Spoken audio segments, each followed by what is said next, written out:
బయట ఇంక నాకు మంచితనం లేదు, దేవుడు చూపించిందే నాకేమంటున్నాడు మంచి అంటున్నాడు. దేవుడు ఏమి చూపిస్తే అదే మంచి.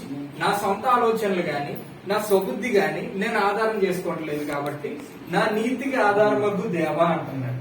అంటే ఎవరి మంచితనం మీద తన ఆధారపడుతున్నాడంటే ఎవరి మంచితనం మీద? దేవుని మంచితనం మీద. ఎవరి మీద ఆధారపడుతున్నాడు? దేవుని మీద ఆధారపడుతున్నాడు. ఈ రోజు మనం నిజంగా మన జీవితాల్లో చూసుకుంటే మనం కొన్ని సార్లు మన మీద ఎక్కువ ఆధారపడుతుంటాం. మన పనుల మీద, మన క్రియలు, మన నీతి, సౌబుద్ధి, మన ఆలోచనల మీద ఎక్కువ మనం ఆధారపడుతుంటాం. కానీ నిజంగా చెప్పండి, నిజంగా మీ మీద, మీ ఆలోచన మీద, మీ నిర్ణయాల మీద ఎన్ని సంవత్సరాలు మీరు ఆధారపడుతూ వచ్చారు? అన్ని నెరవేరినాయా?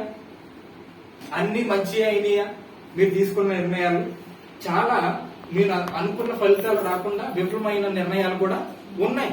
మీరు మంచి అని అనుకున్నదే, మీరు వీళ్ళు మంచి వాళ్ళు అనుకున్న వాళ్ళ దగ్గర నుంచే మీకు కీడొచ్చి ఉండొచ్చు. మీరు ఏదైతే మంచి అని అనుకున్నారో దాని నుంచే మీకు ఏం రావచ్చు ఉండొచ్చు, చెడొచ్చి ఉండొచ్చు.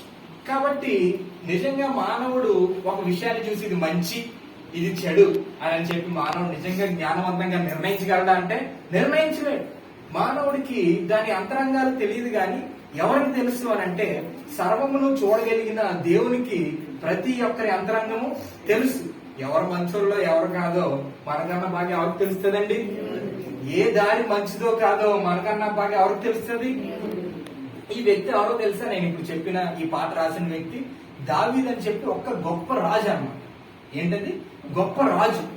ఇప్పుడు మీకు గాని ఒక 4-5 వచ్చి సపోర్ట్ చేశారు అనుకోండి, అమ్మ నువ్వు చాలా మంచివాడు అమ్మ, లేదంటే నువ్వు చాలా మంచిదనం అమ్మ అంటే మనం ఏమైపోతాం? వెంటనే పొంగిపోతాం.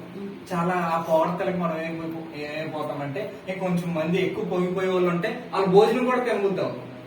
ఆ పొగడతలతోనే కడుపు నింపేసుకుంటారు. ఆ పొగడతలతోనే ఆ మాటలతోనే కడుపు నింపేసుకుంటారు. కానీ దావీదు అలాంటోడు కాదంట. మనుషులు అందరూ నువ్వు చాలా మంచోడు, నువ్వు చాలా ఇది అన్నా గానీ అబ్బో నేను మంచోడిని కాదు, నాకు ఏ మంచి తెలీదు, దేవుడు మంచి చూపిస్తేనే నేను చేస్తాను, దేవుడు మంచి మీద నేను ఆధారపడతానని చెప్పి ఏమంటున్నాడు? నా నీతికి ఆధారమగ్గు దేవా అంటున్నాడు. దావీదుకి ఏమీ తక్కువ కాదు. దావీదుకి బోల్డ్ మంది ఉన్నారు. అంటే రాజుకి ఎంతమంది ఉంటారు? సైన్యాధిపతులు ఉంటారు. సైన్యాధిపతులు అంటే తెలుసు కదండి, ఆ సోల్జర్స్, మిలిటరీ వాళ్ళు అందరూ ఉంటారు. నెక్స్ట్ రాజుకి ఆలోచన చెప్పే వాళ్ళు ఉంటారు. రాజుకి కుటుంబం ఉంటుంది. ఈ కుటుంబాన్ని అంతటినే పక్కన పెట్టి నాకు ఏ మంచి తెలియదు, నాకు మంచి అంతా కూడా ఎవరు అంటున్నారంట? ఆ మంచి అంతా కూడా ఎవరి దగ్గర నుంచి రావాలంటున్నాడంట? దేవుడి దగ్గర నుంచి రావాలంటున్నాడంట.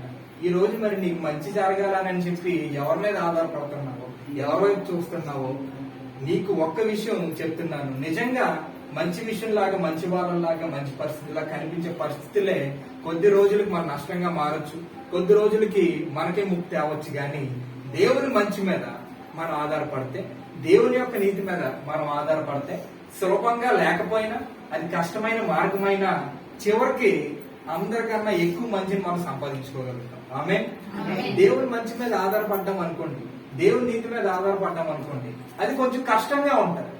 ఎందుకని? దేవుడు సులభమైన మార్గంలో వ్యక్తులు నడిపించాడు, దేవుడు కొంచెం క్లిష్టమైన మార్గంలో నడిపిస్తాడు. కొన్నిసార్లు దేవుడు నీకు ఇవ్వబోయే ఆ మంచికి ముందు నీకు చాలా పరీక్షలు పెడతాడు. ఆయన నీకు చాలా టెస్టింగ్ పెడతాడు. ఏంటది? టెస్టింగ్. దావీదని ఈ రాజుకు కూడా దేవుడు ఒక టెస్టింగ్ పెట్టాడు. ఏంటి అని అంటే దావీదుకి ఒక శత్రువు ఉండేవాడు. శత్రువు అంటే దావీదు చేసుకున్న శత్రువు కాదు, దావీదుని చంపాలని ఒక రాజు ప్రయత్నించేవాడు. ఆ రాజు పేరు ఏంటి అని అంటే సౌలు. అందరూ చెప్పండి, అతని పేరేంటి? సౌలు రాజు దావీదుని చంపాలని ప్రయత్నించేవాడు. కానీ ఇక్కడ వచ్చిన విషయం ఏంటంటే సౌలు కూడా దావీదులాగే దేవుని చేత అభిషేకించబడినవాడు. అంటే ఇద్దరు దేవుని దృష్టిలో ఏంటి? అభిషేకించబడినవాడు. కానీ ఇద్దరు దేవుని దృష్టిలో మంచి వాళ్ళ కాదు. ఎందుకు? సౌలు దావీదుని చంపాలనుకుంటున్నాడు. నరహత్య చేయడం మంచిదా? నరహత్య చేయడం దేవునికి ఇష్టమైందా? కానే కాదు. కాబట్టి అభిషేకించబడిన వాడైనా కానీ దేవునికి వ్యతిరేకంగా ప్రవర్తిస్తున్నాడు. దావీదేమో దేవుని మీద ఆధారపడి ఏమంటున్నాడు? నా నీతికి ఆధారమగు దేవా అంటున్నాడు. సరే, ఎవరి నీతి ఎంతవరకు మంచిదో అని దేవుడు పరీక్షిద్దామని చెప్పి ఎవరైతే దావీదుని తరుముతున్నారో, ఏ సౌలైతే దావీదుని చంపాలని తరుముతున్నాడో ఆ సౌలునే ఒక రోజు పడుకొని ఉండగా, అంటే సౌలు ఒక చోట ఒక గుహలో నిద్రపోతూ ఉంటాడు. దావీదును వెంటాడుతూ అలసిపోయి తన సైన్యం అంతా కూడా ఒక చోట నిద్రపోతూ ఉంటాడు. ఆ గుహకే ఎవరు వెళ్తారంటే దావీదు వెళ్తాడు. దావీదు వెళ్ళినప్పుడు నిద్రపోతున్నాడు. ఈజీగా అతన్ని ఏం చేయొచ్చు, హతమార్చొచ్చు, ఈజీగా అతన్ని చంపేయచ్చు, ఎటువంటి గొడవ ఉండదు. పడుకుంటున్నాడు, ఒక్క పోటు పడిస్తే మళ్ళీ లెగిస్తాడా, లేకుండా అంతటితో దావీదుకి శత్రువులు ఎవరు ఉండరు, దావీదే అభిషేకించబడిన వాడు కాబట్టి రాజు అయిపోవచ్చు. అయితే దావీదుకి ఆ పరీక్ష వచ్చింది అన్నమాట. తన మనసులో అనిపిస్తుంది, అరే ఈ సౌలు నాకు శత్రువు అయినా గాని, నన్ను చంపాలని ప్రయత్నిస్తున్నా గాని, ఈ సౌలు దేవుని చేత అభిషేకించబడినవాడు కదా, దేవుని అభిషేకం ఉన్న వ్యక్తిని నేను చంపకూడదు కదా అని చెప్పి దావీదు ఏమనిపిస్తుంది, చంపకూడదు అని అనిపిస్తుంది.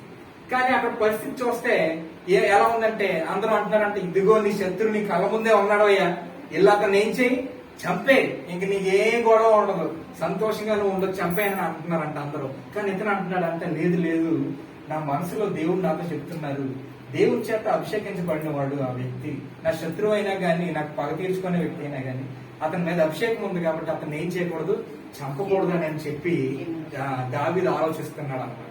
ఆ విధంగానే తను ఏం చేయడానంటే చంపకుండా సౌలు తన చేతికి చిక్కాడని చెప్పి సౌలు యొక్క వస్త్రాన్ని, ఇలా వస్త్రం ఉంటే ఆ వస్త్రాన్ని కట్ చేసి, అంటే రుజువుకి, నువ్వు నా చేతికి చిక్కినా గానీ నేను నిన్ను చంపలేదన్న రుజువుకి కట్ చేసి వస్త్రాన్ని బయటకు వచ్చేస్తాడు అన్నమాట. బయటకు వచ్చేసి ఈ సౌలు నిద్ర లేసి బయటకు వచ్చిన వెంటనే ఎదురుగుండా ఎవరు ఉంటారు, దావీదు అంటాడు, సౌలా ఇదిగో నువ్వు నా చేతికి దొరికినా గానీ, నేను నీ వస్త్రాన్ని కట్ చేశాను గానీ, ఇదిగో రుజువుగా నేను నిన్ను చంపలేదు, దేవుని యొక్క అభిషేకం నీ మీద ఉంది అని చెప్పి దావీదు అన్న వెంటనే సౌలు మనసు ఇంకేమైపోతుంది తెలుసా, కరిగిపోతుంది. సౌలు మనసు కరిగిపోయి ఏమంటాడు, దావీదా నాయన, నిజంగానే నువ్వు, నేను కాదు రాజు అవ్వాల్సింది, నువ్వు రాజుగా ఉండాలి, ఇశ్రాయేలీయులకి ఇలాంటి నిస్వార్థమైన రాజు కావాలి, ఇలాంటి మంచి మనసు ఉన్న రాజు కావాలి, మనుషులకు కాదు దేవునికి భయపడి. తన మనసులో చెప్పారు దేవుడు, మనుషులందరూ ఏం చెప్తున్నారు, వెళ్ళి చంపేయాలి, కానీ మనుషులు లోపడ్డా, తన మీద తను లోపడ్డా, తన మీద తను ఆధారపడ్డాడు, దేవుడు చెప్పిన మాటకు ఆధారపడ్డాడు కాబట్టి, లోపడ్డాడు కాబట్టి వెంటనే తన శత్రువు ఏమైపోయాడు, బయటకు వచ్చిన వెంటనే మిత్రుడైపోయాడు. ఆమె శత్రువు కూడా ఏమైపోయాడండి, దేవుని మార్గం ఆ విధంగా ఉంటది. వెంటనే మిత్రుడైపోయాడు. ఆ తర్వాత కొద్ది రోజుల్లోనే దావీదు ఏమవుతాడు తెలుసా, ఆ ఇశ్రాయేల్ దేశానికి రాజు. ఆమె ఆ సౌలు ఎంత వయసు అంటే దావీదుకి తండ్రి లాంటి వయసు అయినా గాని ఆ సౌలుని జాగ్రత్తగా పక్కన పెట్టి ఆ రాజు స్థానంలో ఎవరిని పెట్టేస్తారు, దేవుడు దావీదుని పెట్టేస్తాడు. ఆమె చూసారా, దేవునికి లోబడితే కష్టమైనా గాని, ఎంత క్లిష్ట పరిస్థితి అయినా గాని లోబడ్డాడు కాబట్టి వెళ్ళి ఏ స్థానంలో కూర్చున్నాడు, తను రాజు స్థానంలో కూర్చున్నాడు. కాబట్టి మనం మన మంచి మీద, మన ఆలోచనల మీద, మన స్వబుద్ధి మీద ఆధారపడ్డాం అనుకోండి, కొన్నిసార్లు మనం తీవ్రంగా నష్టపోతాం. కానీ దేవుని మీద ఆధారపడితే, ఆయన ఏది మంచి అని చెప్తే దానికి మనం లోపడితే, మనకి అది కష్టంగా ఉన్న క్లిష్ట పరిస్థితులు అయినా గానీ మనం ఖచ్చితంగా ఏమవుతామండి, మహిమపరచబడతాం. అందరూ అనండి ఆమేన్. ఎవరు మంచి గొప్పది అనుకున్నాడు, మానవులు మంచి గొప్పది అనుకున్నాడా, తన స్వబుద్ధి గొప్పది అనుకున్నాడా, లేదండి. దేవుని యొక్క మంచి గొప్పది. నాకన్నా ఎవరికి బాగా తెలుసు అనుకున్నాడు. ఇప్పుడు కొంతమంది స్వబుద్ధి మీద స్వనీతి కలిగిన వాళ్ళు ఏమనుకుంటారు తెలుసా, వాళ్ళకన్నా ఇంకెవరికి ఏమీ తెలియదు అనుకుంటారు. నాకు తెలిసినంత జ్ఞానం నీకు తెలియదు అని అనుకుంటారు. అంటే స్వబుద్ధి, స్వనీతి ఉన్న వాళ్ళకి కొంచెం గర్వం ఉంటుంది. ఏంటది, గర్వం. అంటే వాళ్ళు ఎలా ఉంటారంటే, ఎవరు ఏం చెప్పినా గానీ వాళ్ళు వినరు అనమాట. ఎవరి మాట వినరు. వాళ్ళ హృదయంలో ఏది మంచి అనుకుంటే అది మంచి. ఇప్పుడు ఒక మాట ఉంటుంది, పచ్చకామెర్లు వచ్చినోడు కంటే లోకమంతా పచ్చగా ఉంటదని. ఇప్పుడు అలాంటి పచ్చకామెర్లు వచ్చినోడికి ఇది చూపించి, ఒరే తెల్లకూడరా అన్నాం అనుకోండి, ఆడు ఏమంటాడు, లేదది పచ్చగా అంటాడు. ఎందుకు, జబ్బ వాళ్ళందరిలో ఉందా, ఆడిలో ఉంది, ఆడిలో ఉంది, ఆడికి పచ్చగా అనిపిస్తుంది కాబట్టి ఏమంటున్నాడు, అందరిని ఇది పచ్చగా చూడండి అంటున్నాడు. అలా ఉంటది అనమాట స్వనీతిని ఆధారం చేసుకునేవాడు. వాళ్ళకి తోచిందే రైట్ అనుకుంటారు, వాళ్ళకి ఉన్న జ్ఞానమే నిజమైన జ్ఞానం అనుకుంటారు, తగ్గింపు ఉండదు. కాబట్టి మనం ఆ విధంగా ఉండొచ్చా, ఆ విధంగా స్వబుద్ధి ఉండొచ్చా, గర్వం ఉండొచ్చా అంటే దేవునికి అస్సలు ఇష్టం లేని ఆ స్వభావం ఏంటంటే గర్వమేనండి. దేవునికి అస్సలు ఇష్టం లేదు. దేవుడు ఆయన సృష్టించుకున్న సృష్టి అంతా కూడా, ఆ బిడ్డలందరూ కూడా ఆయన మీద ఆధారపడాలనుకుంటారు, మంచి కోసం ఆయన వైపు చూడాలనుకుంటారు. కానీ వాళ్ళ సొంత ఆలోచనతో వాళ్ళు వెళ్ళిపోతే వాళ్ళు బాగుంటే నాకు ఇష్టమే, ఆ విధమైన దేవుడు కాదు. ప్రతి విషయం కోసం ఎవరి దగ్గర రావాలి, నా దగ్గరికి రావాలనుకుంటారు. కొంతమంది అలా రారు. ముందుగా ఏం చేస్తారు, వాళ్ళ డెసిషన్ ఒకటి, వాళ్ళ నిర్ణయం ఒకటి తీసుకుంటారు. నెక్స్ట్ చుట్టుపక్కల వాళ్ళని అడుగుతారు. వాళ్ళు నిర్ణయాలు తీసుకొని మొత్తం అంతా నిర్ణయాలన్నీ తీసుకున్న తర్వాత డేట్లన్నీ ఫిక్స్ చేసుకున్న తర్వాత దేవుడి దగ్గరికి వెళ్ళి, దేవా ఈ కార్యాన్ని ఈ రోజు తలపెట్టబోతున్నాము, దీవించండి అంట. అది ఖచ్చితంగా మంచి పని కాదు. నువ్వు మొదటగా వెళ్ళి దేవుని దగ్గర అడగాలి, దేవా ఈ కార్యం చేయాలనుకుంటున్నాను, ఏ విధంగా చేయాలి అని చెప్పి. దేవా ఈ వ్యక్తిని ఈ విషయం అడగకపోతున్నాను, ఏ విధంగా అడగాలి తండ్రి, ఈ కార్యం తలపెట్టబోతుంది, లేదంటే ఈ స్థలాన్ని కొనబోతుంది, లేదంటే నా దగ్గరికి ధనం వచ్చింది, ధనంతో ఏం చేయను అని చెప్పి నువ్వు మొదటగా ఆయన దగ్గరికి ఖాళీ పేపర్ తీసుకెళ్ళి ఇవ్వాలి.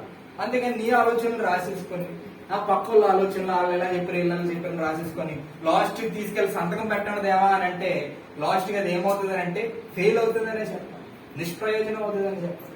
అదే మొదటి స్థానం నువ్వు దేవుడికి ఇచ్చి ఆయన దగ్గరికి వెళ్ళి, దేవా ఇదిగోండి నా ముందు ఇది ఉంది, మీరే నిర్ణయించండి అని చెప్తే దేవుడు నీ మనసులో ఒక నిర్ణయాన్ని పెడతాడు. దేవుడు ఆయన వాటి ద్వారా నీకు బయలుపరుస్తాడు.